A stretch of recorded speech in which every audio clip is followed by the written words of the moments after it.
Welcome to Saibaba ಸಚ್ಚರಿತ್ರ ಅಧ್ಯಾಯ 1.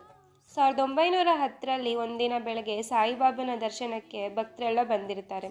ಅಲ್ಲಿ ಬಾಬಾ ಗೋಧಿ ರುಬ್ಬಲು ತಯಾರಿ ಮಾಡ್ತಿರೋದನ್ನು ನೋಡಿ ಭಕ್ತರಿಗೆಲ್ಲ ಆಶ್ಚರ್ಯವಾಗುತ್ತೆ. ಯಾಕಂದರೆ ಬಾಬಾಗೆ ಮನೆ ಮಕ್ಕಳು ಊಟದ ಅಗತ್ಯವೇನೂ ಇಲ್ಲ. ಹಾಗಿದ್ರೆ ಗೋಧಿಯನ್ನು ಯಾಕೆ ರುಬ್ತಿದ್ದಾರೆ ಅಂತ. ಅಲ್ಲಿದ್ದಿದ್ದ ಕೆಲ ಮಹಿಳೆಯರು ಬಂದು ರುಬ್ಬಲು ಸಹಾಯ ಮಾಡ್ತಾರೆ.